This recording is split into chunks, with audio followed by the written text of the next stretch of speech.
పాత కొత్త అనేటువంటి సమస్య ఎక్కడ లేదన్న. ఇది కేవలం మీడియా మిత్రులు సృష్టించినటువంటి సృష్టి.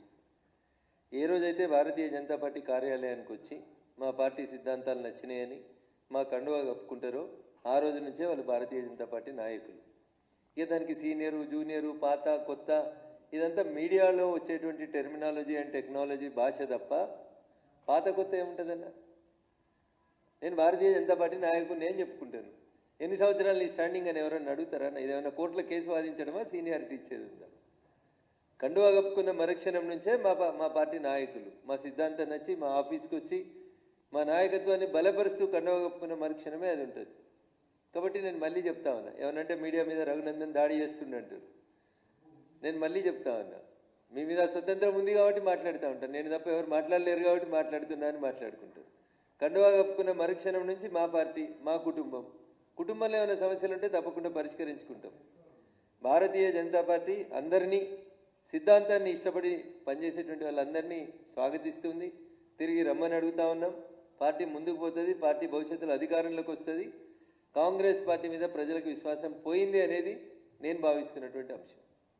ఇక భారం అయిపోయింది తెలంగాణ ప్రజలకి, వాళ్ళ సొంత కుటుంబ సభ్యులకు కూడా భారం అయిపోయింది అది.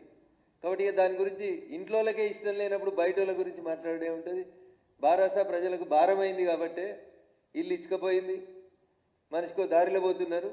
కాబట్టి ఇక మిగిలింది నిజంగా తెలంగాణ కోసం కొట్లాడేది, నిలబడేది, కలబడేది, అవసరం వచ్చినప్పుడు ప్రజల పక్షాన నిలబడేది భారతీయ జనతా పార్టీ నాయకత్వమే. కాబట్టి పెద్దల్ని మళ్ళీ ఆలోచించమంటున్నా. వాళ్ళంతా మా ఐడియాలజీకి వెళ్ళిపోయిన వాళ్ళే. ఎన్ఎం శ్రీనివాసరెడ్డి లాంటి వాళ్ళు మా ద్వారానే బై ఎలక్షన్స్ లోపల మొదటిసారి ఎమ్మెల్యే గెలిచిరు ఎన్ఎం శ్రీనివాసరెడ్డి గారు.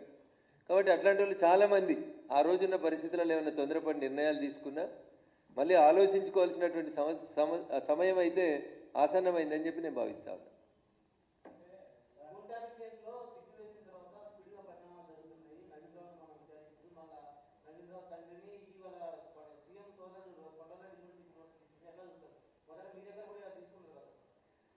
కోడలు దిద్దిన కాపురం, అత్త దిద్దిన సంసారం అని తెలుగు టీవీ ఛానళ్ళలో రోజు వస్తుంటాయి సీరియల్. 365 రోజులు, 735 రోజులని. అట్లా సిట్టు ముఖ్యమంత్రి వచ్చినప్పటి నుంచి మొదలుపెట్టింది ఇన్వెస్టిగేషన్. 1వ సిట్ అయిపోయింది, 2వ సిట్ వచ్చింది. 2వ సిట్ తర్వాత 6 నెలల తర్వాత బహుశా నాకు తెలిసి 3వ సిట్ వస్తుంది అనుకుంటా. ఈ 3వ సిట్ అయిపోయాక ఇంకో సంవత్సరం తర్వాత 4వ సిట్ వస్తుంది. అప్పుడు ఈ వచ్చిన సిట్లన్నీ కాంగ్రెస్ వాళ్ళు ఏం చేసిరని విచారణ చేయాల్సిన పరిస్థితి వస్తుంది తప్ప గత 10 ఏళ్లలో టీఆర్ఎస్ ఏం చేసిందో వీళ్ళు కొండందవి ఎలుకను కూడా పట్టేటట్టు కనబడతలేరు ఈ సిట్ వాళ్ళు. అందుకని రోజు నోటీసులు ఇచ్చి, టీవీలకు బ్రేకింగ్ న్యూస్లు ఇచ్చి 3 గంటలు ప్రశ్నించారు, 8 గంటలు ప్రశ్నించారు, 12 గంటలు ప్రశ్నించారు. ఏం ప్రశ్నిస్తురన్న? ఏం చేస్తురన్న 3 గంటలు? ఏం కావాలి మీకు? టెక్నికల్ ఎవిడెన్స్ లేకుండా మీరు ఎన్ని గంటలు ప్రశ్నిస్తారు? ఎవరి ఫోన్ నెంబర్కి వెళ్ళి ఎవరి ఫోన్ నెంబర్కి పోయింది కాలం మీ దగ్గర ఉంది. ఎవరు ఫోన్లు ట్యాప్ చేసిరని ఎయిర్టెల్ వాళ్ళకి, జియో వాళ్ళకి, టాటా వాళ్ళకి అందరికీ నోటీసులు ఇస్తే బిఎస్ఎన్ఎల్ వాళ్ళకి వాళ్ళే ఇస్తారు కదా. ఇగో మాకు ఈ నెంబర్లు ట్యాప్ చేయమని ఇచ్చిండ్రు, ఈ నెంబర్లు ఎవరైనా ఇస్తే టెక్నికల్ ఎవిడెన్స్ అయిపోతుంది కదా.